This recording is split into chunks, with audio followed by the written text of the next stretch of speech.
G'day guys, how you doing? Next is part 3 of my whiskies tasted at Bar by 61 Monarchy in Kuala Lumpur. So there's 61 Monarchy, the original, and Bar by 61 Monarchy.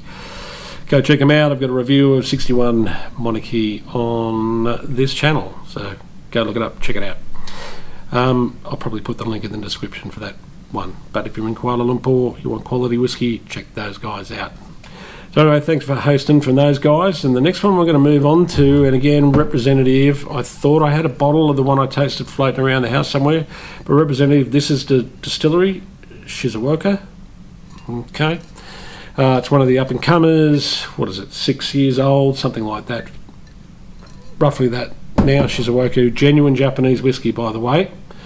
So if you have a Shizuoka, you know it's distilled there. It's distilled in Japan. And they're going to do great things.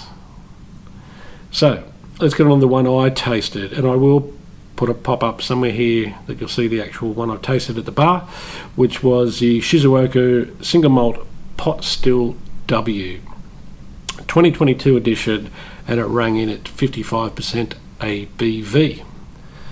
So, excuse me, kanpai.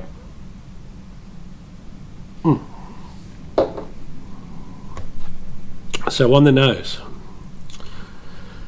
and this was interesting because I was tasting this at the bar with the manager, and he didn't get this bit, and I'm not sure if it should be, but on the first whiff I got a medicinal note, which it was to me it stood out where I don't think it stood out for the manager. Anyway, that's my memory of it, but it was definitely a medicinal note there. Is there a small amount of low level of peating? Then herbs and incense.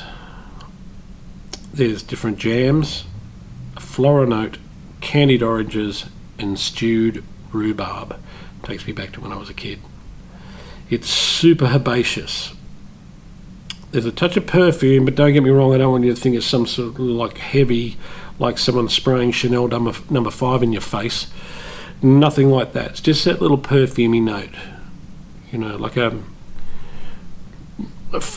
floral note that's been, you know, converted, flowers are converted into a type of perfume, and that's with water added. So herbaceous and a touch of perfume when I added water. On the palate, heavy malt, bread dough, honey, cantaloupe. I think we have another name for it here in Australia. Cantaloupe. Anyway, candied oranges, pepper, chili paste. So a little bit of the heat, mixed herbs, and a touch of a vegetable note. It's not a young one. It's more like some sort of boiled vegetable note that's there.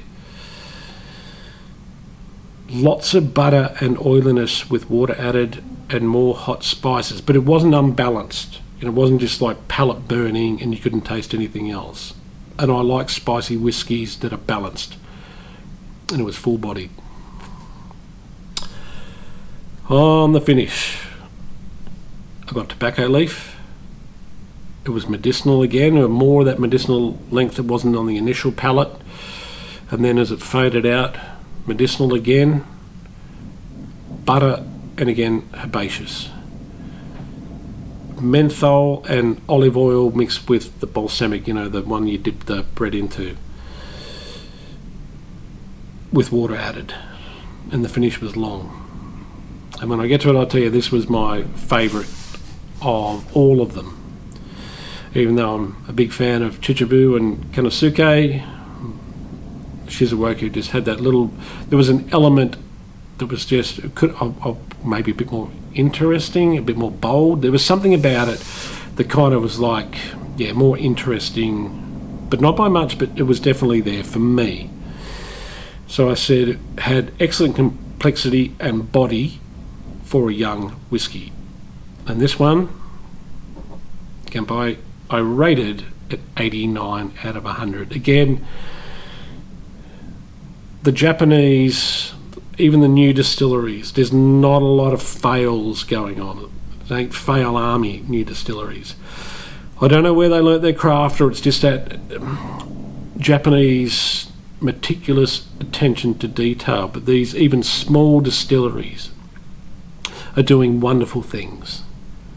So where we look back, some of us that have been around Japanese whiskey for a while, with this nostalgia, you know, because when the big distilleries ran out of whiskey and they're all doing no age statements and people are kind of complaining a bit that they're not that great, or not that great compared to the old ones, I got a feeling that the golden age is actually now. The problem is distribution.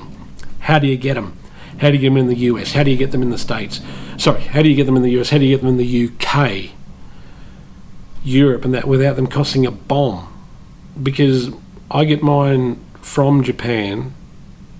Don't ask me how, because I can't tell you. It's from a contact over years, and I'm not paying a fortune for them. So if I'm saying they're costing $80, $90 US, $100 US, they're worth every penny. So what I'd like to see, I would hope to see, is these whiskies get distributed without price gouging all the way down the supply chain of the retailers where you are. Will it happen? I'm not optimistic.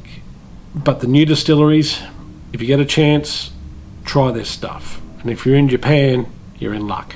Because even if you can't find it easily there at retailers, you can definitely go to bars and find them, and the prices are great there. So anyway, thanks for watching, guys. Take care. See you in the next video. Bye for now.